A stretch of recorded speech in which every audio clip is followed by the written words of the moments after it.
and the sitting president of the United States gets kicked off of Twitter. I told him in 2017 that he had to deal with the issue of internet censorship or re-election would be very difficult. He never, I don't think, ever believed that they would ban a president of the United States. His truth is so stinging. He is so succinct, and he gets under their skin in such an incredible way.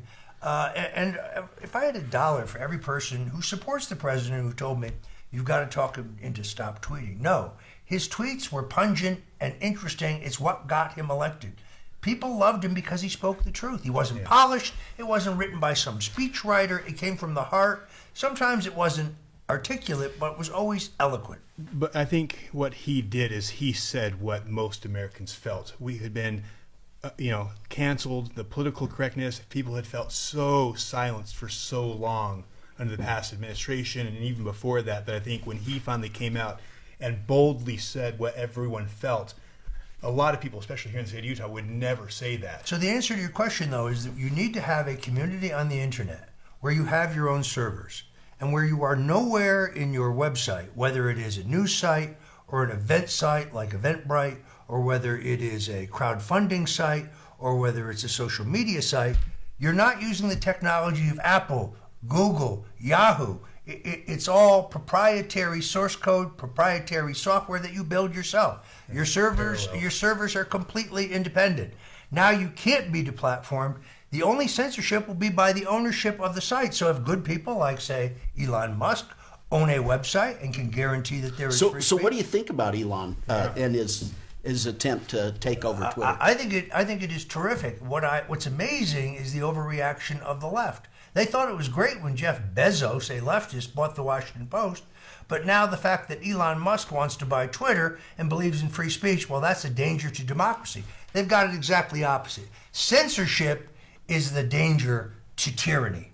And they're scared to death that he's got the money and the wherewithal and the savvy to take Twitter, which is a cesspool. Well, let me understand how communications work in this country.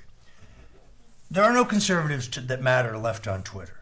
So everybody there thinks the same way. When an idea, no matter how absurd, for example, Russian intelligence helping elect Donald Trump, an absurd idea for which there is no proof, but once that idea reaches critical mass, well, then the people in the newsrooms at Washington Post, the New York Times, there's 200 of them in each, they begin to believe that that's a fact. Right. If you're a government prosecutor, you now have a fact, but you just have to find the proof to back up that fact. So Twitter is a cesspool of hatred. It's a cesspool of violence. You should have seen the number of people when I chose when I was subpoenaed by the January 6th committee, which was entertaining because I wasn't there and I know nothing whatsoever about it. I didn't go to the ellipse. I didn't march to the Capitol. I wasn't at the Capitol. I gave a speech on January 5th at a legally permitted event. Yet I got a subpoena, and I honored that subpoena by invoking my Fifth Amendment rights. The number of people advocating the gang rape by the committee members of my 72-year-old deaf wife on Twitter, those people are not banned. They made jokes about it on Saturday Night Live. That's how vile these people are. So it is really heartwarming to see their heads explode as Elon Musk moves in on the crown jewel of disinformation.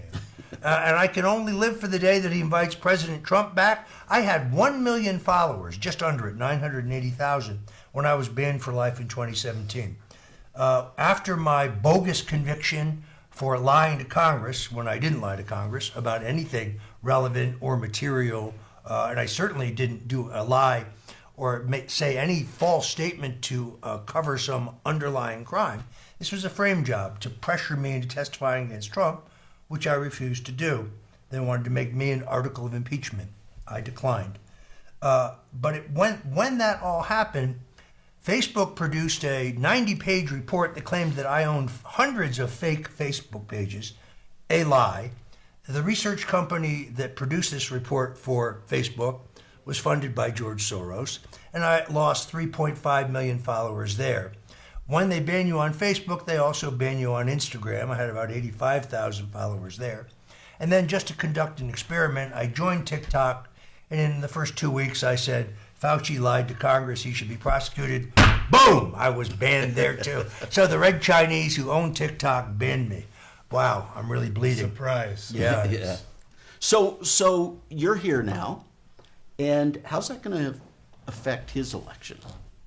Well, I hope to be able to rally real Republicans, real patriots, to his campaign. We have a showdown at this convention, and it is vital that those who are opposed to the Republican establishment work together. Those who may be for different candidates need to sit down and reach common purpose. This could theoretically be all over on Saturday. If somebody hits 60%, who is not the Rhino John Curtis, you could have what is, in my opinion, a de facto election of a Republican congressman here. Or at a minimum, we may have a Republican primary. Now, in the Republican primary, I do worry about the integrity of mail-in voting, because mail-in voting is an open invitation for fraud. In my home state of Florida, we took the list of several million people who voted in the 2020 election, working with a group called Defend Florida. We went to 25,000 doorsteps, and guess what? 20% of those people do not exist. They're dead, they moved, they never existed to begin with. It's a vacant lot. It's not a residential building. It's undeveloped land. So mail-in voting is an open invitation for fraud. It's used by the establishment. I'd like to see Preston. I'd like to see Jason emerge as the nominee on Saturday. If we have to go to a Republican primary, then we'll go to a Republican primary. But I'll have to bring a boatload of lawyers in here to watch the people running it. So Roger mentioned this idea that we want to get 60%, right? And we don't want Curtis in there, from what you were saying, right? So what will happen with you? What will you do if you're right below one of the other competitors? I think it would be a massive victory for Utah. And I think it would send shockwaves about the power of the convention system. If we were able to get a grassroots candidate to shut down an establishment politician, if, for example, Chris Herod, who's a phenomenal guy, you'll meet him. I have the utmost respect for him. If, for example, if he came after the first round of voting, I actually looked him in the eye on 2 days ago in Heber, and I said, if you come in first place, in order to stop the establishment, I would stand up and give my 1 minute speech and encourage my supporters to throw all in on you to get you over 60%. And if he got over 60% and we shut him down, that would be one of the biggest upsets in the history of the state. I would be thrilled.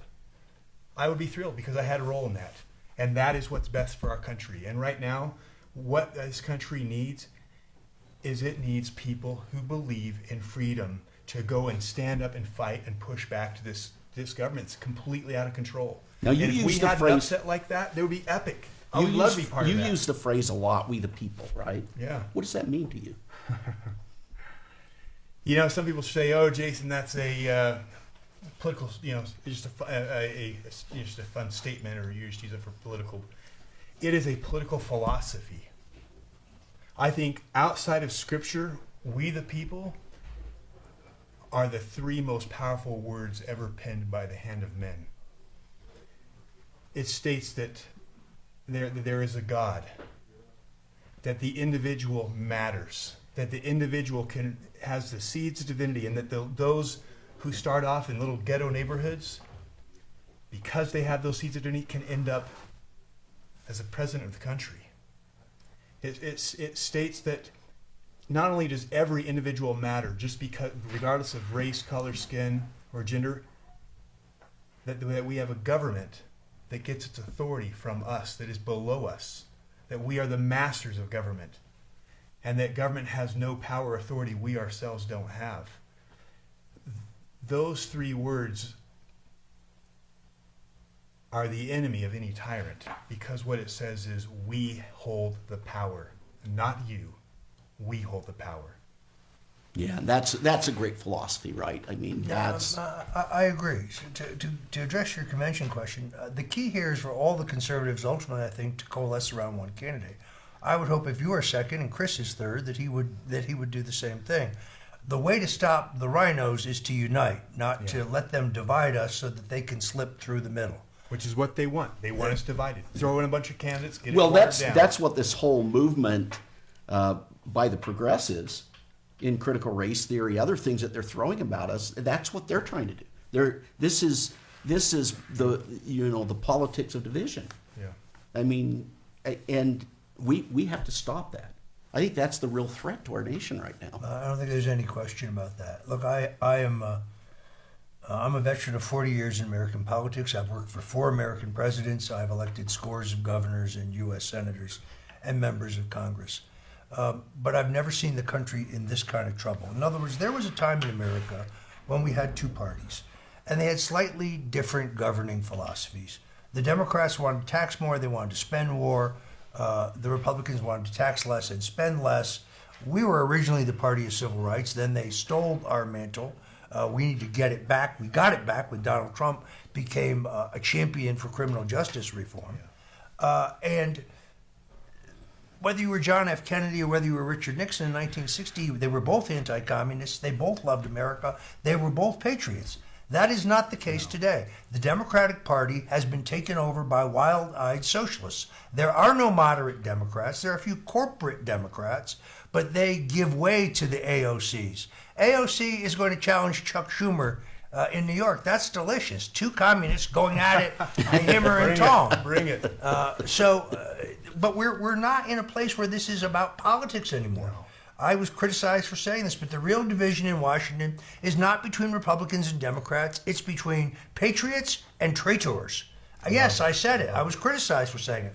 I would say it again. I believe in the Constitution. I believe in free speech.